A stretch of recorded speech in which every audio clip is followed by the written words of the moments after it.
Assalamualaikum warahmatullahi wabarakatuh. Salam dan bahagia para guru hebat. Saya Rifa Zahra SPD, calon guru penggerak angkatan 11 berasal dari Kabupaten Kota Banda Aceh. Pada kesempatan kali ini, saya akan mengimplementasikan aksi nyata pada modul 1.4 mengenai budaya positif. Nah, pada kali ini saya akan melakukan diseminasi kepada warga sekolah saya mengenai budaya positif. Selamat menyaksikan.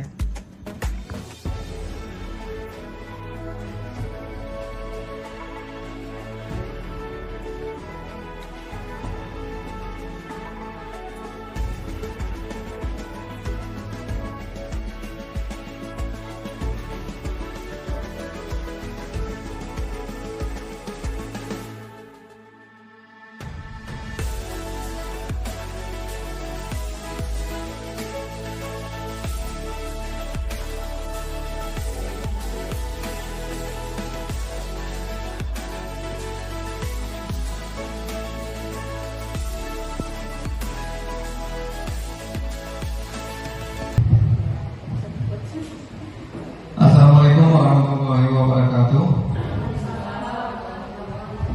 Alhamdulillahirrahmanirrahim. Assalatu wassalamu ala asrofil anbiya'i wal mursalin wa ala alihi wa sahbihi ajma'in.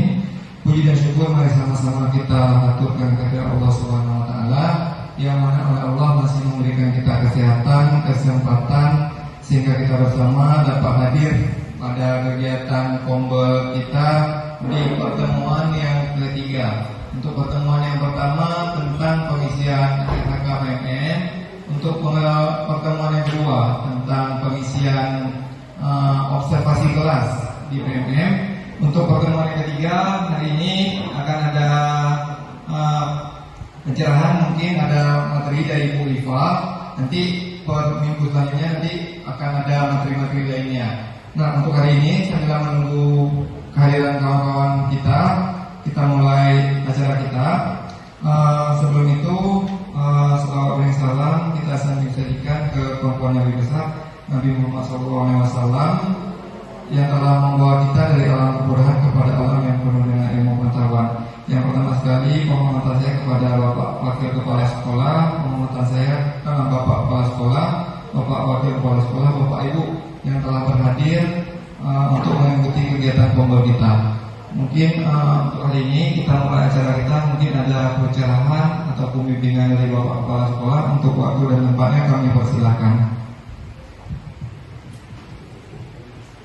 Bismillahirrahmanirrahim. Assalamualaikum warahmatullahi wabarakatuh.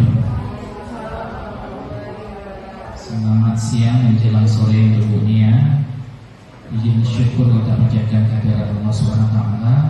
Salawat dan salam kita persembahkan kepada Tuhan alam Nabi besar Muhammad sallallahu alaihi wasallam. Yang kami hormati Bapak Wakil Kepala Sekolah, Bapak Ibu Dewan Guru yang kami banggakan, dan teristimewa buat CGP kita Bu Rifa Zahra yang hari ini akan mendiseminasikan berkaitan dengan budaya positif. Artinya pada semester pertama kita sudah mengambil budaya positif. Jadi untuk ke depan Bapak Ibu tetap ya. Jadi di semester 2 juga budaya positif itu tetap kita terapkan. Artinya dalam proses pembelajaran kita di kelas. Jadi kita akan nanti sama-sama kita mungkin mendengarkan berkaitan dengan diseminasi ini. Kemudian untuk semester kedua ini juga kita sudah menyusun berkaitan dengan interaktif, pembelajaran interaktif. Jadi nanti nyambung lah. Kalau itu mungkin budaya positif, ini pembelajaran interaktif yang melibatkan semua peserta didik kita dalam kegiatan pembelajaran. Jadi peserta didik kita itu semuanya ikut terlibat. Kita berikan tugas masing-masing sesuai dengan kemampuan dan minat bakatnya. Ada nanti mungkin yang bertugas menjadi membawa acara, kalau dia itu nanti presentasi, ada juga mungkin yang menulis dan lain sebagainya. harapannya Bapak Ibu sekalian, komunitas belajar kita ini terus berkembang. Jadi terus berkembang, kita ikut berpartisipasi aktif. Tidak hanya saja kita mendengarkan, kita juga nanti silakan yang mampu dan ingin boleh berbagi. Berbagi dalam arti apa yang sudah Bapak Ibu terapkan di dalam kelas, sudah mungkin berhasil, sudah ada hasilnya, boleh nanti disampaikan, dipersepsikan, didiskusikan ke teman-teman lainnya. Jadi mudah-mudahan dengan kita saling berbagi, belajar, berbagi, berkolaborasi, maka komunitas kita akan semakin baik lagi ke depan. Jadi tim Kombel yang sudah di SK-kan oleh sekolah juga nanti akan terus bekerja, tim menyusun kontennya, seperti apa programnya, dan lain sebagainya. Baik Bapak Ibu, sama-sama kita ikuti dengan baik diseminasi berkaitan dengan budaya positif ini. Demikian mungkin sambutan dari kami. Terima kasih. Billahi taufiq wal hidayah. Assalamualaikum warahmatullahi wabarakatuh. Terima kasih kepada Bapak Kepala Sekolah atas arahan dan bimbingannya. Selanjutnya kita serahkan kepada Bu Rifa yang sama-sama nanti kita kalaupun ada hal-hal yang nanti mau bisa kita tanyakan sambil Bu Rifa presentasi nantinya. Untuk waktu dan tempatnya kami persilahkan Bu Rifa. Baik. Terima kasih Pak Mirzal. Assalamualaikum warahmatullahi wabarakatuh. Alhamdulillah, wassalatu wassalamu ala asrofil anbiya'i wal mursalin wa ala alihi washabihi ajmain, amma ba'du. Terima kasih saya ucapkan kepada kepala sekolah saya, Pak Komedi SPDI, kepada wakil kepala sekolah, Bapak dan Ibu, dan hari ini sudah ada Pak Mirzal, dan khususnya kepada para rekan sejauh saya, Bapak dan Ibu yang sudah bersedia hadir pada Kombel pada hari ini. Nah, hari ini saya berdiri di depan bukan untuk menggurui Anda, tapi sama-sama kita belajar mengenai budaya positif, ya, tentang bagaimana sih budaya positif yang sebenarnya yang kita hadirkan di dalam sekolah. Nah, sebelum saya lanjut, saya ingin tahu nih, ada nggak yang bisa berkomentar budaya positif itu sebenarnya apa ya? Dari Bapak dan Ibu, boleh saya minta komentarnya? Apa itu budaya positif yang selama ini kita terapkan sudah di semester 1, baik dengan sopan santun, senyum sapa, mungkin di dalam pembelajaran adanya salam, berdoa, dan budaya positif yang diterapkan dalam pembelajaran. Adakah yang ingin berkomentar? Boleh? Silakan. Apakah sudah siap? Ada yang berkomentar? Ada? Halo. Ada yang ingin berkomentar atau kita lanjut dulu? Lanjut, oke, baik.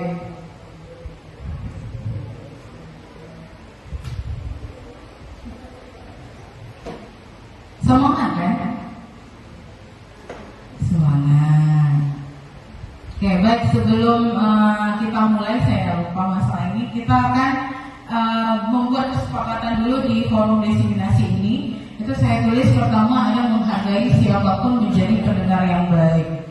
Menghargai siapapun, yang pertama, yang kedua menjadi pendengar yang baik. Kira-kira ada tambahan lagi, Bapak dan Ibu? Itu yang pertama, menjadi menghargai siapapun. Berarti kita menghargai pendapat siapapun di forum ini. Yang kedua, menjadi pendengar yang baik. Yang ketiga, ada lagi?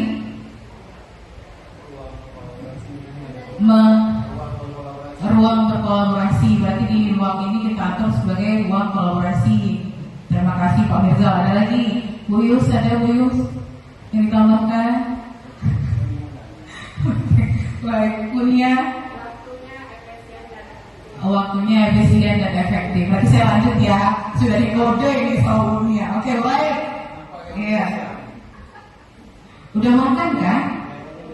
Udah, alhamdulillah.